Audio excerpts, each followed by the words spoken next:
Issue 100. Sonic explains that the reason he made Omni teleport the black asteroid to Mobius is because nearly all the computerized systems on Mobius belong to Eggman, so that'll greatly inconvenience him with the EMP pulse. The problem is that will also cause hospitals to shut down and banking systems to fail and airplanes to fall on Mobius too. Will we ever learn about that? That's going to have a lot of deaths, but no, let's not mention those consequences ever. The MP explosion frees everyone from all of the badniks, with one of the freed people saying that he's been trapped in a badnik for months. So unlike with roboticization, people in badniks have to remember everything about it or they'd have no way of knowing how long they were in them. That's definitely more grim, probably pretty traumatizing for them. And since I know that this won't be the last issue in the comic, I felt like it was stupid at the time for the comic to try to pretend that this EMP would take down Eggman once and for all. When I was first reading the story, I was thinking, there's no way they'd allow that to happen. Like, maybe he wouldn't be ruling the whole world anymore and be in his less depressing game state, but it wouldn't take him out. And it turns out, like, surprisingly, this actually is Robotnik being forever taken down from the ruler of the world. Like, he is in his less depressing game state afterwards, so it's not like this kills him off, but this is how you do it. In Archie, they took down Robotnik twice, but he always just came back. Like, he was replaced by Eggman, and then Eggman somehow reset himself back into sanity. But here, like, Fleetway actually has so much more guts than Archie here, because they're going to get Robotnik forever taken down as ruler of the world. This is how you do it. But the problem was, by this point in the comic, I was so detached and cynical that there was no reason that I would ever believe that they had done this permanently. So from now on, this review, when I complained that, oh, there's no way that they're going to do this permanently, this was how I reacted at the time. I know that he's not going to come back, but this review is chronicling how I felt at the time. After Tails says that he's okay, and he's a lot tougher than people think, which I've heard is a line that gets really repetitive after a while, Furman realizes that all of his systems have to completely shut down, and he wants to get them back online before the heroes will find out. Sonic comes back asking Amy where Supersonic is, and the EMP pulse ruins Eggman's computer and frees everyone from it. It's fascinating to see positive consequences for a worldwide EMP pulse, but the negative consequences like hospitals blacking out are being totally ignored. Supersonic shows up with a laser almost hitting Johnny, creating rubble, and after Supersonic briefly jokes that he'll let them live, good writing happens as yes, it was a joke and not inconsistent sudden character shifting, as he uses more eye lasers and hits Sonic with it. I guess he must have a lot of rings, because how else would this not have killed him? Then his eye lasers fizzle out, and he panics about energy draining out of him. I wondered here if they finally remembered that the supersonic state is temporary. And with him spending probably billions of years from his perspective in slowed down time, that has to have drained a lot of his energy. You'd think that he'd already have become in this state by now. Omni explains that Supersonic is no longer able to store energy, and the explosion somehow changed him to make him helpless in a way he can't understand. I guess he created the explosion, and that took up a lot of his energy, but he just fired some lasers long after the explosion. That's a delayed reaction. I guess he used up almost all of his energy when he fired the lasers. Sonic goes into Omni to check on the people kidnapped by Eggman as the people of Metropolis cheer at being freed Eggman. At the time I was thinking, this better at least be an issue 50 of Archie thing where there's dozens of issues where people really are freed Eggman's rule, because otherwise this would be condescending of the audience and have no lasting effect. In the next story, also, like, this is not really a situation of in the next story in this issue. They actually take the story seriously because, like, this isn't completely different, unrelated mini-stories here. It continues the first story throughout the entire issue. It just happens to split it up into parts, which is confusing. So in the next part of the story, Eggman tries to have me believe that the ancient technology they kidnapped wouldn't have been affected by an EMP pulse. Bullshit. Then Zachary tries to agree with that, only to say that the EMP knocked out the modern software he used to control the Guardian robots in the first place. Huh? How would he know modern software from the very first time he showed up. Why would it be modern? Why wouldn't it... He shoots Knuckles away with a cybernetic, threatening to take over the floating island. Wait, doesn't he want to destroy everything? Why would he take it over? And Knuckles waits for him to go up close to him with dust around him. Before he could be awesome and punch him, Sonic shows up and attacks Zachary with super speed, stealing his thunder. And I felt sorry for Knuckles with Sonic not believing him.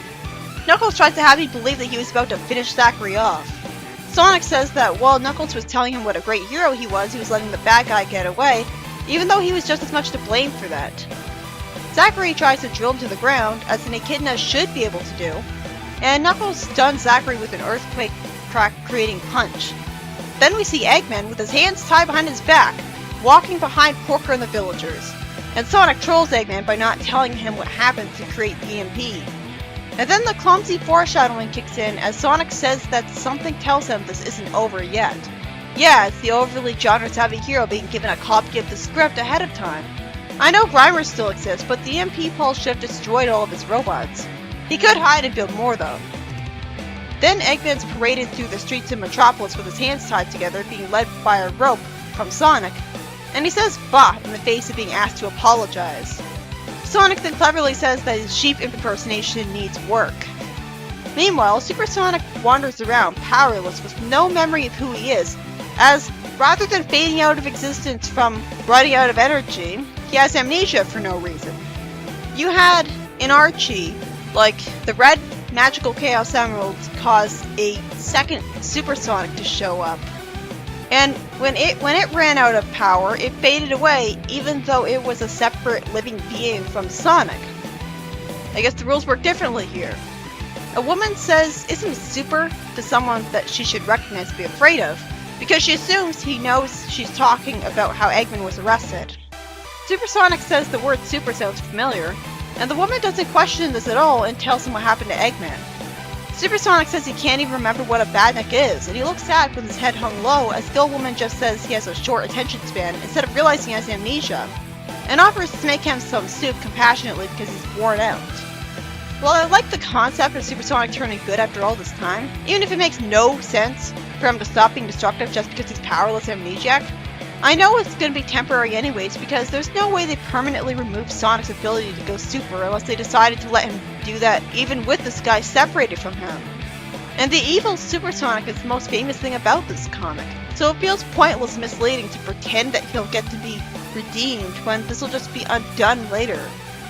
Also, I have to ask why they're continuing to draw him with Dr. Insano eyes when he's not insanely evil and destructive anymore. So why would he potentially make himself look like that? And why is nobody questioning his appearance? Although maybe people on Mobius are so used to people from wacky other dimensions like the Nameless Zone showing up that they don't bat an eye at this anymore, but still you'd think Super Sonic would be extremely famous. Although I guess, well, it's not like he killed anyone either, it's to prevent any witnesses from showing up. Well, maybe he did kill all of those people in that CD bar, but we never learn about that. Then Grimer comes after Sonic with a giant antique robot from a museum, which wasn't affected by the EMP because it's steam-powered. This is reminding me of in Archie when Robotnik went after the Iron Queen with a supposedly no electricity mecha. So Grimer must have remembered learning about such a device and known to get it in a case like this. Still, it feels like just as much of a Deus Ex Machina as it was in Archie. It grabs Amy and lifts Eggman from between his tied-up arms, as I'm just frustrated at Sonic for not bringing him at super speed to a cell and keeping him there, instead of arrogantly showing him off all over the city, just like Brutus did with the heroes when he captured them. Am I expected to believe Sonic can't lift him up to carry him, when he's been implied to be pretty strong? With Eggman's hands untied, Sonic protects some civilians from the falling debris of the machine, and Eggman and Grimer hope to escape while the machine distracts them. Sonic destroys the machine with a single spin dash in a rage, with someone complaining missing the point that it was a valuable antique. The heroes search every street, with Sonic running with his super speed, as somehow, at super speed, nobody could find Eggman and Grimer. The obvious conclusion would be that they went under the street into the sewers, because them escaping by air with a flying machine would be too obvious to anyone who bothered to look up.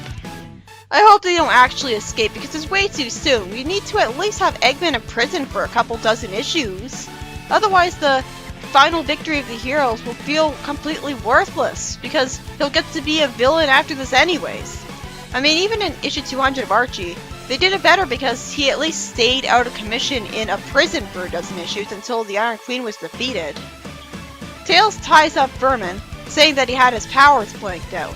Now Sonic naturally says that he's not who they're after and calls him Pixel Brain for missing the point.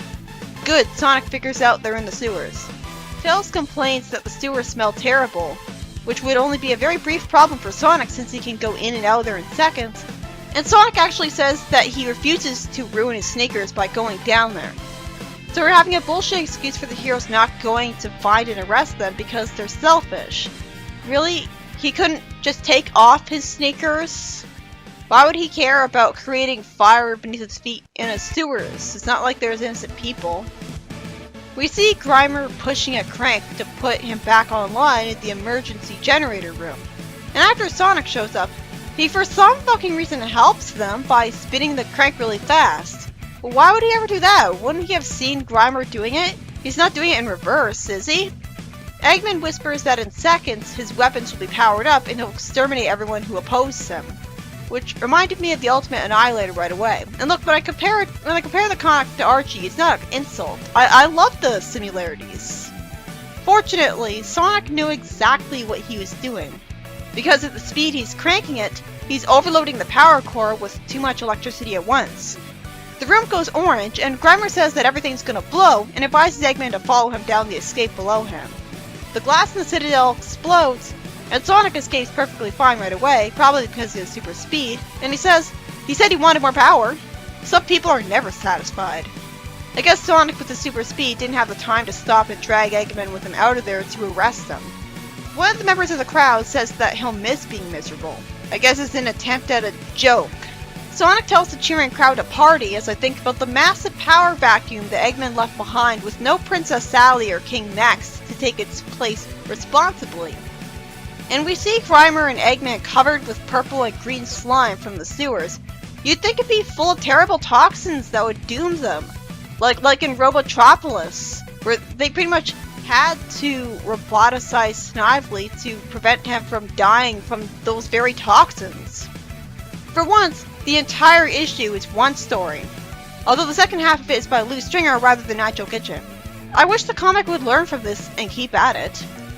The story is about the EMP pulse freeing all the animals from the badniks in a creative way to get the villain taken down, debilitating Vermin, in short fuse 2, I suppose, and destroying Eggman's supercomputer. And Sonic uses Omni to warp to Eggman, who has already experienced the villagers doing to him what he should have done from the start, tying his hands together to make him their prisoner.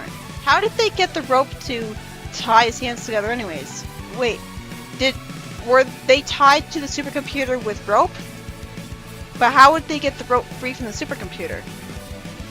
Unfortunately, Eggman escapes with Grimer anyways really early, because Sonic was too stupid to just immediately drag him to a cell at super speed, and Grimer found a steam-powered machine to save him and distract the heroes.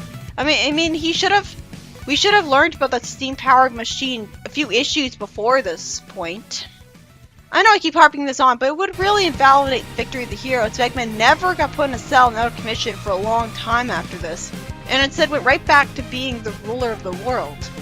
He can always just build more robots, just like he does in the game, so he's still a threat, and getting to create new plots, even after Super Sonic unintentionally freed the world from him. Like that's so ironic that someone as evil as Super Sonic in this comic was the one who took down Eggman once and for all. That's kind of like an Archie, where it was Snively who took down Robotnik, because he reversed the effects of the Ultimate Annihilator. It wasn't Sonic who did it. Sonic just distracted Robotnik.